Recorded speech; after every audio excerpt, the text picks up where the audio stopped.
কাছে দূরে যে যেখানে আছেন বন্ধুরা, আশা করি সবাই সুস্থ আছেন, ভালো আছেন। নতুন আরো একটি ভিডিওতে আপনাদের সবাইকে অনেক অনেক প্রীতি, শুভেচ্ছা এবং সালাম জানাচ্ছি। আমার সঙ্গে এই মুহূর্তে একজন সফটওয়্যার ইঞ্জিনিয়ার উপস্থিত আছেন। তিনি সম্প্রতি বাংলাদেশ থেকে জার্মানিতে এসেছেন অপরচুনিটি কার্ড ভিসা নিয়ে। মজার বিষয় হচ্ছে, তিনি জার্মানিতে আসার মাত্র 1 মাসের মধ্যেই একটা মানে ব্লু কার্ড ক্যাটাগরির জব পেয়ে গেছেন। ব্লু কার্ড কি বা কত আয় রোজগার হবে সেগুলো নিয়ে ডেফিনেটলি আপনারা একটু হালকা হয়তো জানতে পারবেন আজকের এই ভিডিও থেকে।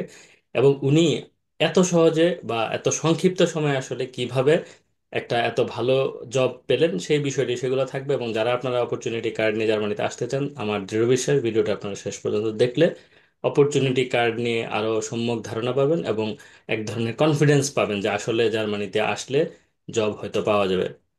ডিসক্লেমার হিসেবে আমি বলে নেই যে সবাই আসলেই যে 1 সপ্তাহের মধ্যে বা 1 মাসের মধ্যে 2 মাসের মধ্যে জব পেয়ে যাবেন, বিষয়টা আবার ওই রকমও না। সো এটা নির্ভর করে হচ্ছে কার প্রোফাইল কিরকম, কে কতটা মানে ক্যালিবার সম্পন্ন মানুষ, এবং মানে এই জব পাওয়ার জন্য কার কতটা উদ্গ্রীবনেস আছে, বা এটাকে কি বলে মানে কে কতটা সিরিয়াস। সো এই রকম প্রোফাইলের উপর নির্ভর করে আসলে job. But by the way, উনি আজকের এই ভিডিওতে ডিটেলস বলুন, আমি বেশি ভূমিকা না দিয়ে সরাসরি সায়াম ভাইয়ের কাছে চলে যাই।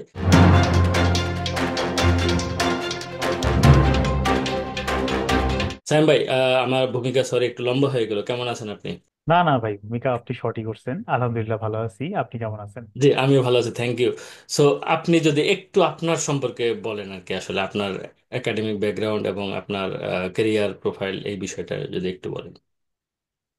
আমি খুব ছোট করে বলি, আমার একাডেমিক ব্যাকগ্রাউন্ড হচ্ছে আমি কম্পিউটার সায়েন্স থেকে গ্র্যাজুয়েশন করেছি। হুম। অ্যাকচুয়ালি মানুষ যেটাকে বলে বিএসসি সিএসসি।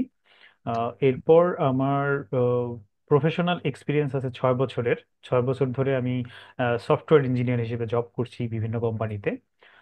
প্রথম দিকে আমার ডেজিগনেশন এন্ট্রি লেভেলের হলেও বাংলাদেশে লাস্টের দিকে আমি একটা সফটওয়্যার ফার্মের টিম লিড ছিলাম, লিড সফটওয়্যার ইঞ্জিনিয়ার। সো 6 বছরের জব এক্সপিরিয়েন্স সহ আমি হচ্ছে দেন জার্মানিতে আসি, যেটা নিয়েই আজকে আমরা কথা বলবো। সো বেসিক্যালি আমি একজন full stack developer with DevOps experience, DevOps knowledge. আমি হচ্ছে ফ্রন্ট এন্ড ব্যাক এন্ড দুটোতেই একই সাথে কাজ করতে পারি, যেটাকে ফুল স্ট্যাক ডেভেলপার বলে। আমার টেকনোলজিক্যাল স্ট্যাক হচ্ছে আমি বেসিক্যালি ব্যাক এন্ডের জন্য পিএসপি ইউজ করি। দেন হচ্ছে আপনার ওয়ার্ডপ্রেস, লারাভেল, কোডিংনেটর, এই ধরনের ফ্রেমওয়ার্ক গুলো ইউজ করি। আর ফ্রন্ট এন্ডের জন্য আপনার জাভাস্ক্রিপ্ট, ভিউজেস, নাক্সট.জেএস, রিয়াক্ট.জেএস, নেক্সট.জেএস, এগুলোতেও আমার যথেষ্ট এক্সপিরিয়েন্স আছে। তো মূলত এই হচ্ছে আমার শর্ট ওভারভিউ। আর যদি আমি ছোট্ট করে অ্যাড করি, ওয়ার্ডপ্রেসে আমার সবচেয়ে বেশি কাজ করা হয়েছে ওয়ার্ডপ্রেসের কোর ডেভেলপার হিসেবে, not like customiser or something like that, like purchasing A theme from সামহার else and making A website, not like that. না, আমার সো মতো না আর কি। হ্যাঁ হ্যাঁ, তো আপনারা হচ্ছে ওই যেই সব প্লাগইন ইউজ করে আপনারা ওয়েবসাইট বানান বা হুম, হুম। যেসব থিম ইউজ করে আপনারা ওয়েবসাইট বানান, আমি বেসিক্যালি সেগুলোই বানাই। আমার অনেক পপুলার প্লাগইনও আছে যেগুলা ওয়ার্ডপ্রেস নিয়ে যারা কাজ করে তারা অনেকেই ইউজ করে। এবং ওয়ার্ডপ্রেসের কোর কন্ট্রিবিউশনও আছে আমার মাল্টিপল টাইম, অর্থাৎ ওয়ার্ডপ্রেসের মেজর 3টা 4টা ভার্সনে আমার কন্ট্রিবিউশন আছে। হুম, হুম। এই হচ্ছে আমার শর্ট আ- ক্যারিয়ার জি, ওভারভিউ অ্যাকচুয়ালি। জি। থ্যাংক ইউ স্যাম ভাই ফর ইউর ইন্ট্রোডাকশন। সো মানে আমি যদি একটু শুরু থেকে এই বিষয়টা জানতে চাই যে আপনি অপরচুনিটি কার্ড নিয়ে আসলেন, সো আপনি শুরুটা কিভাবে করেছিলেন আসলে, মানে প্রসেসটা কি ছিল, যারা এই ভিডিও দেখবে তারা কিভাবে আপনার পথ অনুসরণ করতে পারবে? প্রসেসটা যদি বলি, আপনার ভিডিওর মাধ্যমে সবারই জানার কথা, তারপরেও আমি হচ্ছে শর্ট করে একটু বলি। আমি প্রথম আহ, যখন ইন্টারেস্টেড হই দেশের বাইরে যাব, আমার কিন্তু ভাই দেশের বাইরে আসার কোনো ইচ্ছা ছিল না। কারণ আমি হচ্ছে বাংলাদেশে যথেষ্ট হ্যান্ডসাম স্যালারি পাইতাম এবং হ্যান্ডসাম ইনকাম করতাম। আমার মেন্টালিটি কখনোই ছিল না যে আমি দেশের বাইরে যাব। কিন্তু যেটা হয় আর কি, দেশের হাব ভাব পরিস্থিতি দেখে একটা সময় দেশের উপর থেকে মেন্টালিটি উঠে গেল। তারপর আমি চিন্তা করলাম আমি দেশের বাইরে যাব। তারপর চিন্তা করলাম কোন দেশে যাব। এরপর বিভিন্ন দেশ সম্পর্কে স্টাডি করলাম। আমি স্টুডেন্ট ভিসাতে বিশ্বের যে কোনো দেশেই যেতে পারতাম। কিন্তু আপনি জানেন যে ওখানে একটা যথেষ্ট পরিশ্রমের ব্যাপার আছে, ফাইন্যান্সের ব্যাপার আছে। সো এবং আমার মনে হয়েছে যে 6 বছর জব করার পরে আমি আবার স্টুডেন্ট লাইফে যাব, এটাও আমার আসলে পছন্দ হচ্ছে না। So let's find something different, like student visa ছাড়া আর কি পাওয়া যেতে পারে। তো আমি হচ্ছে কিছু রিলোকেশন জবে ট্রাই করেছিলাম ইন্টারভিউ অনেক দূর দিয়েছি। কিন্তু একটা রিলোকেশন জব অফার করতে কোম্পানির অনেক বেশি ইফোর্ট দিতে হয়, যার কারণে কোম্পানি ইফোর্ট দিতে চায় না। সো দ্যাটস ওয়াই আমি চিন্তা করলাম আমি ওই দেশে গিয়ে অ্যাপ্লাই করব। সো এইভাবে চিন্তা করতে করতে আমি প্রথম পেলাম হচ্ছে জার্মানিতে জব সিকার ভিসা নামে একটা ভিসা ছিল, যেটা 2024-এর জুনের আগে, যেটা 6 মাসের জন্য দিত। সো ওই জব সিকার ভিসা নিয়ে আমি স্টাডি করতে করতে আমি হচ্ছে কোনো পাচ্ছিলাম না যে বাংলাদেশের যা এম্বাসিতে গিয়ে এটা কিভাবে অ্যাপ্লাই করে, কোনো ক্যাটাগরি পাচ্ছি না, বাংলাদেশ থেকে প্রসেস কেমনে করে, এই সেই মানে ইনফরমেশন নাই সোজা বাংলায় বললে। দেন হচ্ছে আমি জব সিকার ভিসার চিন্তা ভাবনা বাদ দিয়ে দিলাম পুরোপুরি। আহ, বিষয়টাই বাদ দিয়ে দিলাম যে জার্মানিতে জব সিকার ভিসাতে আসবো। দেন কিছুদিন পরে আমি জানতে পারলাম যে জার্মান সরকার 2024-এর জুন থেকে অপরচুনিটি কার্ড নামে আর একটা ভিসা নিয়ে আসতেছে, যেটা 1 বছরের জন্য দিবে। সো এইটা নিয়ে আমি তখন স্টাডি শুরু করলাম। স্টাডির এক পর্যায়ে আমি আসলে কোনো ইনফরমেশন পাচ্ছিলাম না কোথাওই। ইনফরমেশন বলতে সব ইন্টারন্যাশনাল ইনফরমেশন পাচ্ছিলাম যে এই করতে হবে সেই করতে হবে, কিন্তু লোকাল ইনফরমেশন অর্থাৎ আমার বাংলাদেশের এম্বাসি এটাকে কিভাবে নিচ্ছে, কিভাবে করতেছে, প্রসেসিং কি, অ্যাপ্লাই কিভাবে করব, অ্যাপয়েন্টমেন্ট কিভাবে নিব, কিচ্ছু জানি না। তো এইটা নিয়ে স্টাডি করতে করতে করতে করতে আমি আপনার ভিডিও পাই। বেসিক্যালি আমি অ্যাপয়েন্টমেন্ট কিভাবে নিব, মানে অ্যাপয়েন্টমেন্ট কিভাবে নিব, কারণ আমি এম্বাসির ওয়েবসাইটে গিয়ে কোনো ক্যাটাগরি পাচ্ছি না। তখন আমি আপনার ভিডিওটা পাই, আপনার ভিডিও পাই দেখলাম যে এখানে আপনি হচ্ছে নর্মাল যে মানে ট্র্যাডিশনাল বুকিং আছে ও ওয়ার্ক ভিসাতে, সেটার মাধ্যমে আপনি বুকিং নিতে বলছেন, এবং আপনি বলছেন যে আমিও শিওর না যে এটা কাজ করবে কিনা, কিন্তু ট্রাই করে দেখেন কি অবস্থা। সো আপনার কথা শুনে আমি হচ্ছে ইন্টারেস্টেড হয়েছি। দেন আমি প্রথম জুলাইতে অ্যাপ্লাই করছি, সম্ভবত 5 জুলাইতে প্রথম অ্যাপ্লাই করছি। অ্যাপ্লাই করার পরে 2 মাস পরে সেপ্টেম্বরের দিকে আমি হচ্ছে ডক মেইল পাই। সেপ্টেম্বরের দিকে আমি ডক মেইল পাওয়ার পর দেন হচ্ছে আপনার সমস্ত ডক সাবমিট করি। তো ওইখানে এম্বাসির সাথে আমার একটা ঝামেলা লাগছিল। ঝামেলা হচ্ছে ওই যে আপনার এনাভিনের যে এক্সট্রাক্টর কম্পিউটার সায়েন্স ইঞ্জিনিয়ারিংটা ওরা নিচ্ছে না, বলতেছে এটা হচ্ছে পুরোপুরি ম্যাচ করে না, কারণ ওইখানে কম্পিউটার সায়েন্স লেখা নাই, ওখানে লেখা ছিল বিএসসি ইন ইঞ্জিনিয়ারিং। সো এনাভিন ওরা নিবে না। সো আমাকে বলতেছে তোমার অ্যাপ্লিকেশন আমরা ক্লোজ করে দিব, দেন তুমি হচ্ছে নতুন সিস্টেমে অ্যাপ্লাই করো। তখন আবার নতুন সিস্টেম চলে আসছে, ডিজিটাল ডিপ্লোমা। তো আমি হচ্ছে এম্বাসিতে মেইল করলাম যে নতুন সিস্টেমে তো আমি অ্যাপ্লাই করতেই পারি, কিন্তু আমার এটা নিবা না কেন, আমি এক্সপ্লেনেশন চাই।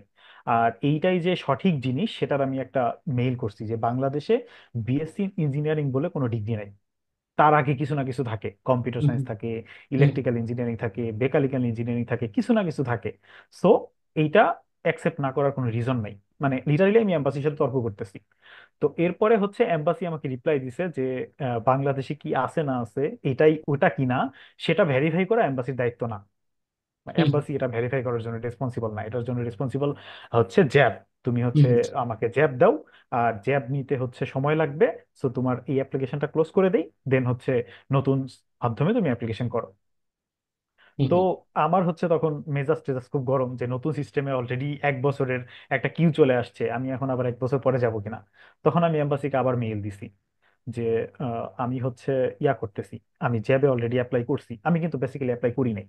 আমি এম্বাসিকে বলছি যে আমি জ্যাবে অ্যাপ্লাই করছি, এবং আমি হচ্ছে সম্ভবত মানে উইদিন ফিউ উইকস, আমি ওদেরকে এক্সাক্ট টাইম বলি নাই, আমি বলছি ফিউ উইকস এর মাধ্যমে আমি জ্যাব পেয়ে যাব, তারপরে আমি তোমাদেরকে সাবমিট করতেছি। সো আমার রিকোয়েস্ট হচ্ছে আমার অ্যাপয়েন্টমেন্টটা এই মুহূর্তে ক্যান্সেল করো না, কিছুদিন হোল্ড রাখো। কারণ ক্যান্সেল করলে আমার অনেক লস হবে। আমি হচ্ছে ব্লক অ্যাকাউন্ট করে ফেলছি, ইন্স্যুরেন্স করে ফেলছি, আমি আসলে এগুলো করে ফেলছি, ফান্ড ট্রান্সফার করি নাই বাট করে ফেলছি। তো আমি এগুলো এগুলো করছি, সো এই কারণে হচ্ছে আমার হচ্ছে লস হবে। সো তোমরা কিছুদিন হোল্ড করো, মানে আমাকে কয়েক সপ্তাহ সময় দাও। সো কয়েক সপ্তাহ সময় চাওয়ার পরে ওরা হচ্ছে মানে পরের দিন আমার অ্যাপয়েন্টমেন্ট দিয়ে দিছে। মানে আমি এই মেইলটা যেদিন দিছি ওই দিনই আমার অ্যাপয়েন্টমেন্ট মেইল আসছে, অ্যাপয়েন্টমেন্ট দিছে হচ্ছে ডিসেম্বরের 18 তারিখে। সো আমি যেদিন অ্যাপয়েন্টমেন্ট পাইছি সেদিন থেকে আমার হাতে সময় ছিল সম্ভবত 1 মাস 20 দিন এরকম সময় ছিল। তো তখনই আমি জ্যাবে অ্যাপ্লাই করি, জ্যাবে অ্যাপ্লাই করে ওদেরকে মানে সুন্দর একটা মেসেজ দেই যে এরকম এরকম আমার একটু আর্জেন্সি, সো আমার হচ্ছে ভিসা রিজেক্ট হয়ে যাবে, আমার অনেক টাকা পয়সা লস হবে, সো যদি তুমি কয়েক সপ্তাহের মধ্যে এটা দিতে পারো তাহলে আমার জন্য খুব ভালো হয়। তো ওদেরকে এরকম একটা মেসেজ দেওয়ার পরে আমি মোটামুটি 2 সপ্তাহের মধ্যে জ্যাব পেয়ে গেছি। তো 2 সপ্তাহের মধ্যে আমি যখন জ্যাব পাইছি তখন সাথে সাথে আমি ব্লক অ্যাকাউন্টে আমার টাকা পয়সা ট্রান্সফার করছি, ইন্স্যুরেন্স সব রেডি করছি, হোটেল বুকিং করছি, এভরিথিং সব কমপ্লিট করছি যা যা ওরা চায়। তো এগুলা করে আমি ডিসেম্বরের 18 তারিখ পর্যন্ত ওয়েট করছি।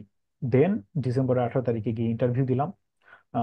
ইন্টারভিউয়ের ডিটেলস বলাটা আমার মনে হয় না জরুরি, কারণ আপনার খুব এখানে সংক্ষেপে যদি আরেকটা আপু যদি এক আসছিল। এক এক মিনিট যদি আপনি বলেন ইন্টারভিউতে আসলে আচ্ছা, মানে কি কোয়েশ্চেন গুলো কি কি ছিল আর কি, মূল কোয়েশ্চেন ইন্টারভিউতে গুলো। বেসিক্যালি কোশ্চেন ছিল হচ্ছে আমি কি করি, আমার হুম প্রফেশন কি, আমার বর্তমান কোম্পানির নাম কি।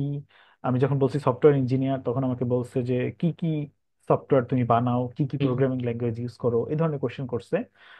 তারপরে আপনার ওই যে ওরা যে আপনার মোটিভেশন লেটারে যে 4টা পয়েন্ট বলে, ওই হুম 4টা পয়েন্ট নিয়ে আমাকে কোশ্চেন করছে, সবগুলা পয়েন্ট নিয়েই। প্রথমত হুম হচ্ছে আমার জার্মানিতে যাওয়ার উদ্দেশ্য কি, মানে আমি কেন জার্মানিতে যাব, হুম অন্য কোনো ইউতে না।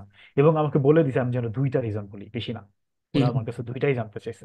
তো হুম আমি 2টা বলে দিছি যে আসলে যা জার্মানি হচ্ছে আপনার টেক ফিল্ডের জন্য খুবই ভালো, বিশেষ করে বার্লিনকে হুম ইইউ এর ক্যালিফোর্নিয়া বলা হয়। এটা হুম একটা রিজন। আর সেকেন্ড রিজন হচ্ছে জার্মানির ওয়ার্ক লাইফ ব্যালেন্স খুব ভালো, এটা আমার খুব পছন্দ। এবং এখানে লেটেস্ট টেকনোলজি নিয়ে কাজ করা হয়, যেটাতে আমি ইন্টারেস্টেড। এরপরে আপনার জিজ্ঞেস করছে আমি জার্মান ল্যাঙ্গুয়েজ শিখতেছি কিনা, বা জার্মান ল্যাঙ্গুয়েজ জানি কিনা। আমি বলছি না, আমি জার্মান ল্যাঙ্গুয়েজ পারি না, তবে আমি শিখতেছি। এই মুহূর্তে আমি ডুওলিঙ্গোতে শিখতেছি, তবে জার্মানিতে যাওয়ার পরে আমি প্রফেশনাল কোর্স নিতে ইচ্ছুক। হুম হুম হুম হুম এরপরে হচ্ছে আপনার জিজ্ঞেস করছে আমার কোনো প্রিভিয়াস ইন্টারভিউ এক্সপিরিয়েন্স আছে কিনা, আমি কোনো অ্যাপ্লাই করছি কিনা। হুম হুম তো আমার প্রিভিয়াস ইন্টারভিউ এক্সপিরিয়েন্স ছিল, কিন্তু এখন না। আমি যখন জব সিকারের জন্য অ্যাপ্লাই হুম হুম করতেছিলাম, হুম, বুঝতে তখন পারছি। বলছি যে আমার এক্সপিরিয়েন্স আছে, এরকম 3টা 4টা কোম্পানিতে আমি ইন্টারভিউ দিছি, বিভিন্ন স্টেপে গেছিলাম, ব্লা ব্লা ব্লা। হুম হুম তখন আমাকে বললো সেগুলোর কোনো প্রমাণ আছে কিনা। আমি বললাম হ্যাঁ, ওনারা যে আমাকে মেইলে ইন্টারভিউর ইনভাইটেশন পাঠাইছে সেগুলো আমার কাছে মেইলে আছে, কিন্তু সেগুলো তো আমি নিয়ে আসি নাই, মানে সাবমিট করতে পারবো না এখন। বুঝতে পরে পারছি। বলতেছে যে এগুলা কতদিন আগের কথা। আমি বললাম এগুলো বেশ আগের কথা, মোটামুটি 6 থেকে 8 মাস আগের কথা। পরে বলতেছে রিসেন্ট কোনো কাহিনী আছে বা রিসেন্ট কোনো ঘটনা। আমি বললাম রিসেন্টলি আমি কিছু কোম্পানিতে অ্যাপ্লাই করছি, কিন্তু তেমন কোনো রেসপন্স এখনো পাইনি। আহ, এবং আমি কনফিডেন্ট যে আমি জার্মানিতে যাওয়ার পরে আমি হচ্ছে রেসপন্স পাবো বা জব পাবো। That's fine. সো আপনি খুব সহজেই চালাকি করে অ্যাপয়েন্টমেন্টটা পেয়ে গেলেন, চালাকি করে জ্যাবটাও পেয়ে গেলেন, চালাকি করে জবটাও পেয়ে গেলেন। জব জ্যাব সব পাইলেন। এবং আপনি এই জিনিসটা যদি একটু বলেন যে আসলে আসার এত কম সময়ের মধ্যে কিভাবে আসলে জবটা পাওয়া গেল। বাই দ্য ওয়ে, যে যারা এই ভিডিওটা দেখছেন আপনারা হয়তো অনেক সময় কনফিউজড হয়ে যেতে পারেন যে ওনার কি আইএলটিএস লাগছে কিনা, ল্যাঙ্গুয়েজ লাগে নাই, তাহলে কত পয়েন্ট ছিল। আপনারা হয়তো অনেকে জানেন না যে যাদের মানে একাডেমিক ডিগ্রি সরাসরি জার্মানিতে অ্যাকসেপ্টেড রিকগনাইজ, তাদের কিন্তু কোনো ধরনের আর পয়েন্ট সিস্টেমে যেতে হয় না। ঠিক আছে, আপনাদের ডিসক্লেমারের জন্য আমি দিয়ে রাখলাম, তাহলে আপনাদের হয়তো বুঝতে সুবিধা হবে। যাদের বাংলাদেশের ডিগ্রি জার্মানিতে রিকগনাইজড তারা সরাসরি অ্যাপ্লাই করতে পারেন, এবং এখন অ্যাপ্লাই করলে যতদিন ওয়েটিং পিরিয়ড থাকে তারপর পর কিন্তু আপনারা আসতে পারার কথা। এতটাই সহজ করেছে পদ্ধতিটা। তো সায়েম ভাই, আপনার কাছে আবার ফিরে আসি, সেটা হচ্ছে আপনি আসলে এত কম সময়ে কিভাবে জবটা পাইলেন, বা অন্য যারা আসবে তারা কি পন্থা অবলম্বন করলে এত তাড়াতাড়ি পাইতে পারে বলে আপনার মানে সাজেশন থাকতে পারে? আচ্ছা, আপনার ওই আগের কথাটাতে আমি একটা মিনিট অ্যাড করি। সেটা হচ্ছে আমি যখন অপরচুনিটি কার্ড নিয়ে ঘাটাঘাটি করতেছিলাম, সবাই বারবার বলতেছিল পয়েন্ট পয়েন্ট পয়েন্ট পয়েন্ট, কেউই বলতেছিল না ডিরেক্টলি যাওয়া যায়। তো আমি হচ্ছে মেক ইট ইন জার্মানি ওয়েবসাইটে ঘেটে ঘেটে আমি পাইলাম যে অপরচুনিটি কার্ডের 2টা ওয়ে আছে, একটা হচ্ছে ডিরেক্ট আর হুম একটা হচ্ছে পয়েন্ট। তো আমি তখন ডিরেক্ট ওয়ে নিয়ে অনেক ঘাটাঘাটি করেও আপনার ভিডিও পাইছি যে আপনি একমাত্র মনে হয় প্রথম বাংলাদেশি যে হচ্ছে এটা বলা শুরু করছেন যে আপনার পয়েন্ট জরুরি না, আপনি হচ্ছে ডিরেক্টও যেতে পারবেন। আমি বলে তো আচ্ছা। বিপদে পড়ছে, আমাকে যে পরিমাণ গালিগালাজ করতেছে। আমি বলছিলাম যে ঢাকা থেকে চিটাগাং যাওয়ার মতোই সহজ। এখন আপনি তো সেটা প্রমাণ করে দিলেন না। এবং আমার যতদূর মনে পড়ে যে আপনাকে আমি বলছিলাম যে বিলিভ মি, মানে আসলে এত কঠিন না যতটা কঠিন ভাবতেছেন। হয়তো একটু মানে হওয়ার আগে কঠিন লাগে, আমরা যখন এসএসসি এইচএসসি পাশ করি না, প্রত্যেকটা ধাপ অনেক কঠিন মনে হয়। পাশ করার পর মনে হয় দূর, এটা কোনো পরীক্ষা হইলো নাকি। আপনার কাছে তো আমার ধারণা এখন এরকমই মনে হচ্ছে যে আসলে আমি ভাই, জার্মানি চলে ব্যাপারটা আসছি। এরকমই, ওই ইন্টারভিউ যেটা বললেন না, এটা আমার কাছে মনে হচ্ছে কিছুই না, মানে নাথিং।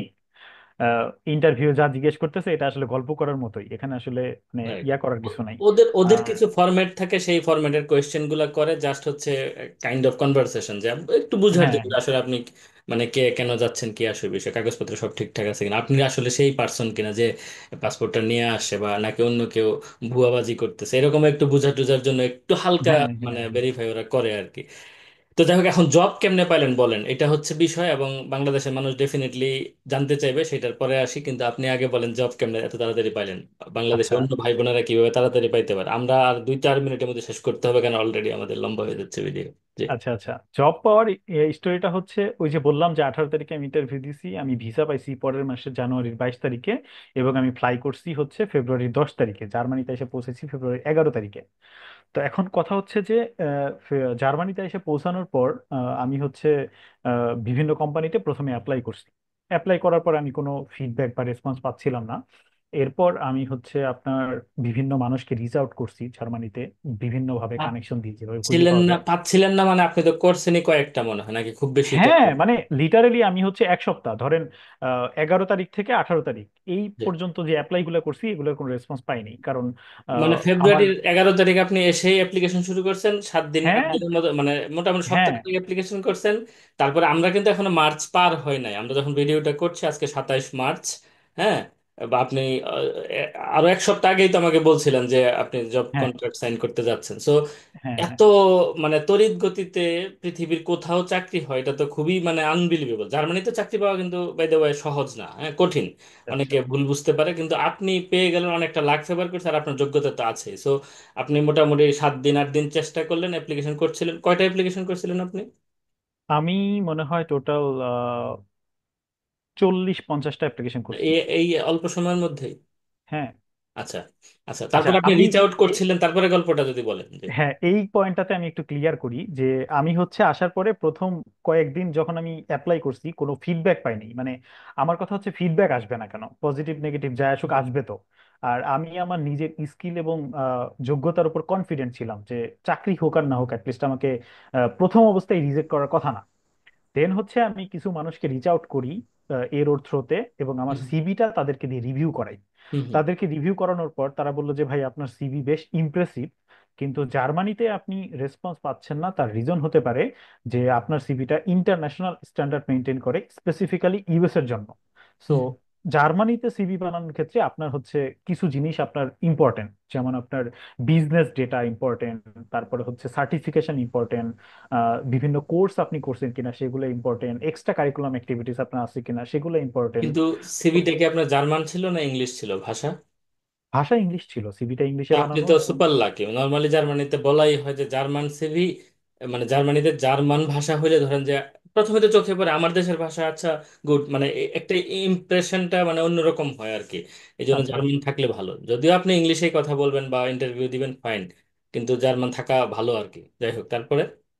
তো ইংলিশেই ছিল, পরে আমি হচ্ছে ওনাদের কথাবার্তা অনুসারে আমার সিভিটাকে মডিফাই করি। আমি লিটারেলি আমার সিভি মডিফাই করতে মনে হয় 3 দিন সময় নিয়েছিলাম। 3 দিন সময় নিছি সিভি মডিফাই করতে, সরি আমি একটু ভুল বলছি, আমি প্রথম 3 দিন অ্যাপ্লাই করে যখন কোনো রেসপন্স পাইনি হুম তারপরে আমি সিভি মডিফাই করা শুরু করছি। সিভি মডিফাই করছি আরো 3 দিন বৈশা। এখানে একটা জিনিস আমি একটু বলে নেই, যে আমার জব পাওয়ার পেছনে সবচেয়ে বড় যেই ভূমিকাটা কাজ করছে সেটা হচ্ছে আমি জার্মানিতে এসে কোনো অড জব করি নাই। আমি এখানে এসে কিন্তু পার্ট টাইম অড জব করতে পারতাম, ইনকাম করতে পারতাম, নিজের থাকা খাওয়ার ব্যবস্থা করতে পারতাম, কিন্তু আমি ডিটারমাইন্ড ছিলাম যে আমি কোনো অড জব করবো না, আমার মাথায় কোনো প্রেশার থাকবে না, আমি হুম হচ্ছে 24/7 জবে অ্যাপ্লাই করব। এটাই ছিল আমার একমাত্র মোটিভ। এবং আমি হচ্ছে আহ, মনে মনে টার্গেট নিয়েছিলাম যে আমি 3 মাস টানা জবে অ্যাপ্লাই করব, এর মধ্যেও যদি আমার কিছু না হয় তারপরে আমি অল্টারনেটিভ চিন্তা করব। সো এটা মনে হয় আমাকে অনেক হেল্প করছে। আমি ঠিক জানি না এখানে অপরচুনিটি কার্ড নিয়ে যারা আসে তারা অনেকেই পার্ট টাইম জব করে, অড জব করে, বা এই করে সেই করে, যত যাই বলেন ভাই জার্মানিতে আসার পরে বাইরে একটু হাঁটাহাঁটি করলে যে পরিমাণ টায়ার্ড লাগে, সো আমি যদি সারাদিন কাজ করে যে বাসায় আসি হুম আমার আর হুম অ্যাপ্লাই করার মোটিভেশন থাকবে না বা এনার্জি থাকবে না। হুম যার কারণে আমি 24/7 জব অ্যাপ্লাই করছি। সো প্রথমত যেটা বলতেছিলাম যে আমি অ্যাপ্লাই করা শুরু করার পরে আমি মোটামুটি 18 তারিখ প্রথম হচ্ছে ইয়া পাই, মানে ফিডব্যাক পাই যে তোমাকে হুম শর্ট লিস্ট করছি, হুম এই সেই ইত্যাদিতে, এরকম 4-5টা কোম্পানি থেকে শর্ট লিস্ট করছে। এবং আমি এখানে এসে লিঙ্কডইনে ওপেন টু ওয়ার্ক স্ট্যাটাস দিছিলাম, ওখান হুম থেকেও আমাকে 3-4টা কোম্পানি রিচ আউট করছে যে হুম তুমি দেখলাম যে ওপেন টু ওয়ার্ক, আমাদের কোম্পানিতে কাজ করতে ইচ্ছুক কিনা। হুম তো এইরকম একটা কোম্পানি থেকেই, এরকম একটা না সবার সাথেই আমার কথা হয়েছে, লিটারালি মোটামুটি 7-8টা কোম্পানির সাথে কথা হয়েছে। কোনোটা কিছুদিন আগে শেষ হয়ে গেছে, কোনোটা শেষ হয় নাই। হুম তো এরকম একটা কোম্পানিতে হচ্ছে আমার ইন্টারভিউ শুরু হলো। আমি হুম। মোটামুটি 5টা রাউন্ডে ইন্টারভিউ দিছি ওনাদের সাথে। আচ্ছা। মানে এখানে আসলে আমি যেটা বলবো যে আপনার শুধু স্কিল থাকলেই আপনি জব পাবেন না। জার্মানিতে জব পাওয়া কঠিন, আপনি ঠিকই বলছেন। এখানে আপনার স্কিল থাকতে হবে, মানে স্কিল বলতে কাজ করার স্কিল, আর একটা হচ্ছে হুম হুম। কমিউনিকেশন স্কিল, আর একটা হচ্ছে আপনার টিম ওয়ার্ক, তারপর হচ্ছে আপনার psychological strategy, body language, behaviour, everything. সব কিছুর কম্বিনেশন দরকার জার্মানিতে জব পাইতে হলে। So right. আমি এগুলো নিয়ে অনেক পড়াশোনা করছি, এগুলো নিয়ে পড়াশোনা করে আমি যেগুলো পাইছি কিছু টার্ম আমি বলতে চাই, আপনারা যারা ইচ্ছুক তারা পড়াশোনা করবেন। যেমন grid attitude, positive mindset, biasness, feedback, এই ধরনের কিছু টার্ম আছে, যে টার্মগুলো নিয়ে যদি আপনারা পড়াশোনা করেন তাহলে আপনারা ইন্টারভিউ খুব ভালো দিতে পারবেন। তো ওইখানে আমার 5 রাউন্ডে ইন্টারভিউ হয়েছে, এবং ইন্টারভিউ গুলা খুবই ভালো হয়েছে। আমার কেন খুব ভালো হয়েছে, কারণ আমি হচ্ছে ফুললি ফোকাস ছিলাম এটার উপরে, আমি হুম হুম। পাশাপাশি অন্য কিছু করি নাই। তো আমার যেই টেকনিক্যাল ইন্টারভিউ হয়েছে, টেকনিক্যাল ইন্টারভিউতে আমার লিটারেলি টেকনিক্যাল হেড আমাকে বলতেছিল যে আপনার যেই কোডটা আমি পাইছি, এই কোড আমাদের কোনো অ্যাপ্লিক্যান্ট সাবমিট করে নাই। অর্থাৎ ওদের অ্যাপ্লিক্যান্ট ছিল 100-র উপরে। হুম সো হুম। 100-র উপরে অ্যাপ্লিক্যান্টের মধ্যে একমাত্র আমার কোড ডিফারেন্ট, মানে কারোর সাথে মিলে নাই, এবং সেটা আবার ওনাদের পছন্দ হয়েছে। সো এইটা আমার কাছে মনে হয় যে অনেক পজিটিভ ভাইব তৈরি করছে আমার। আর ওদের যেই আপনার মানে অ্যাটিটিউডের কথা বললাম, অ্যাটিটিউড, বডি ল্যাঙ্গুয়েজ, ফিডব্যাক, এই ইন্টারভিউ গুলো আমি অনেক প্রচুর পড়াশোনা করে করে দিচ্ছি। অর্থাৎ 5টা রাউন্ড যে ইন্টারভিউ হয়েছে, প্রত্যেকটা রাউন্ড ইন্টারভিউর আগে আমি প্রায় 4-5 ঘন্টা করে পড়াশোনা করছি, র্যান্ডম পড়াশোনা।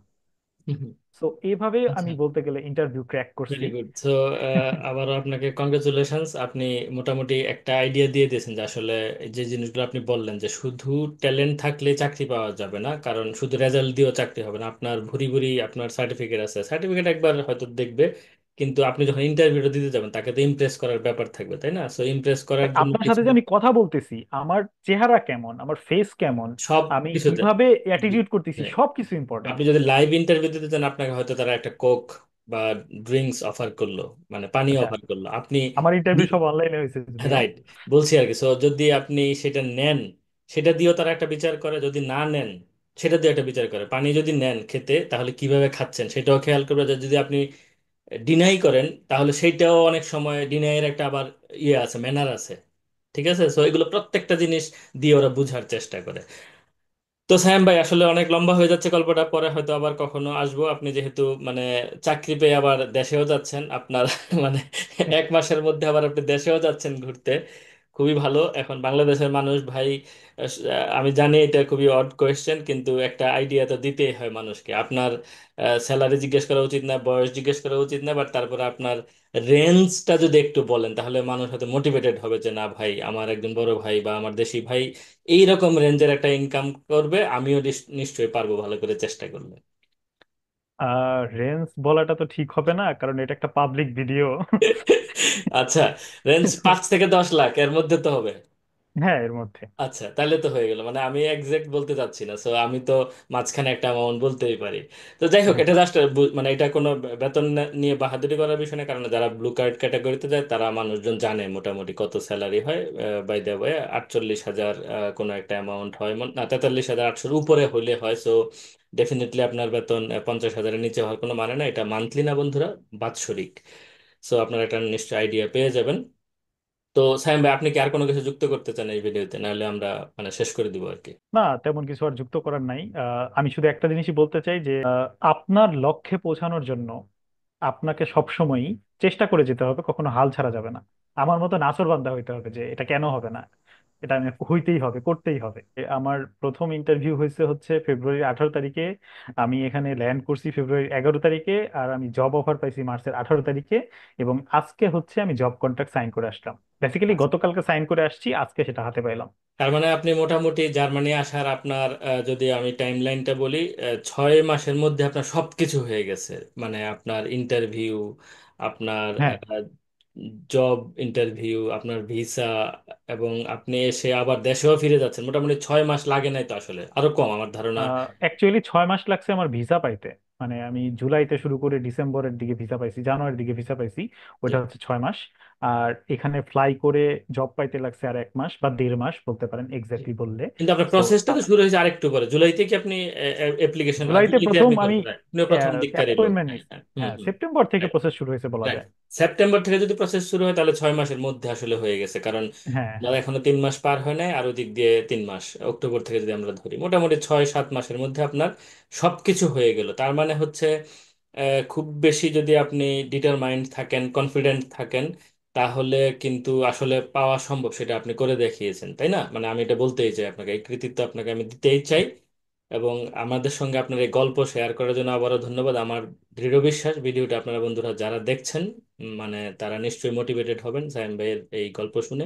এবং আপনারা যদি অন্যদের সঙ্গে শেয়ার করেন, ভালো জিনিস শেয়ার করতে তো কোনো আপত্তি নেই, হয়তো অন্যরাও মোটিভেটেড হবে, অন্যরাও কিছু তথ্য জানবে, ইন্টারভিউ কিভাবে হয়, টোটাল প্রসেস গুলা আপনারা মোটামুটি হয়তো মোটিভেটেড নিজেরা হবেন, অন্য কেউ করার সুযোগ পাবেন। সো আর কথা না বাড়িয়ে আজকের মতো ভিডিওটা আমি এখানে শেষ করি। যদি ভালো লাগে, সায়েম ভাইয়ের জন্য হলো একটা লাইক দেবেন, কমেন্ট করতে পারেন, এবং কোনো প্রশ্ন থাকলে সেটা ডেফিনেটলি কমেন্ট বক্সে করলে আমরা চেষ্টা করবো সেটা রিপ্লাই দেওয়ার জন্য। আর যেটা বললাম যে ডেফিনেটলি শেয়ার করলে উনিও খুশি হবেন, আমিও খুশি হব, এবং অন্যদের উপকার হবে। তো আজ আর কথা বাড়াচ্ছি না বন্ধুরা, ভালো থাকবেন, দেখা হবে সামনের কোনো ভিডিওতে। আল্লাহ হাফেজ।